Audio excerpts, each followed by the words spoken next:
హల్లెలూయా. ముందుగా తండ్రి దేవునికి స్తోత్రాలు తెలియజేస్తున్నానండి. శిరోచ ప్రదర్శన తెలియజేస్తున్నాను. ఇప్పటివరకు చక్కని వర్షంలో నడిపించిన బ్రదర్స్కి, వాద్యాలు వాయించిన బ్రదర్స్ వందనాలు తెలియజేస్తున్నానండి. దేవుడు ఏప్రిల్ మాసము చివరి ఆదివారంలో ఉన్నాము.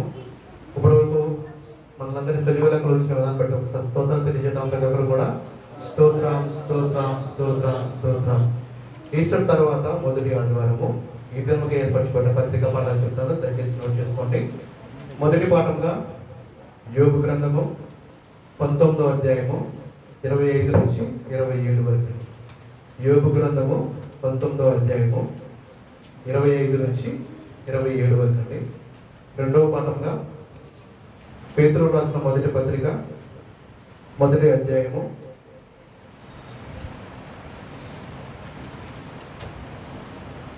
2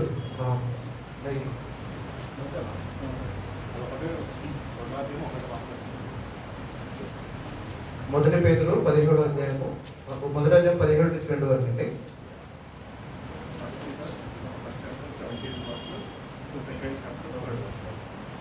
మొదటి పేతురు 1వ అధ్యాయం 17వ వచనం ఒకటి, మొదటి పేతురు 2వ అధ్యాయము 3వ వచనం. మూడవ పాఠంగా యోహాను సువార్త 21వ అధ్యాయము 15 నుంచి 19 వరకు. యోహాను సువార్త 21వ అధ్యాయము 15 నుంచి 19 వరకు.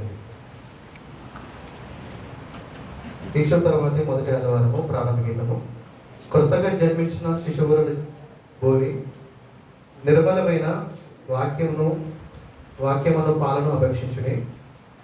నా ప్రజలారా ఆలకించుడి. నేను మీకు సంగతి తెలియజేయుదును. ఓ ఇశ్రాయేలు, నీవు నా మాట వినిన ఎడల ఎంత మేలు. మనకు బలమైన దేవునికి ఆనందగానం చేయుడి.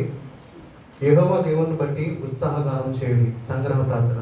సర్వశక్తి గల దేవ, ప్రభువుని పరిశుద్ధ పునరుద్ధాన పండుగను ఆచరించిన మేము నీ కృపా సహాయం చేత మా మాటలయందును క్రియలయందును దానికి తగిన ఫలములను ఫలించినట్లు దయచేయమని నీతోనూ పరిశుద్ధాత్మతోనూ సదా ఏకదేవుడై యుగయుగములో జీవించుచు పరిపాలించుచునుండు ఆ నీ కుమారుడును మన ప్రభువునైన యేసుక్రీస్తు ద్వారా వేడుకొనుచున్నాము. ఆమేన్. ఉద్గమ గీతము. హల్లెలూయా హల్లెలూయా. ప్రభువుని దూత పరలోకం నుండి దిగి వచ్చి రాయి పొర్లించి దాని మీద కూర్చుండెను. హల్లెలూయా. 8 దినములైన తర్వాత తలుపులు మూయబడి ఉండగా యేసు వచ్చి తన శిష్యుల మధ్యలో నిలిచెను.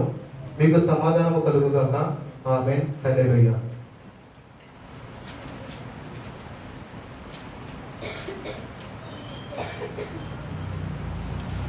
అపోస్తల విశ్వాస ప్రమాణమును చెప్తానండి. నాతో పాటు అందరూ కూడా చెప్తామండి.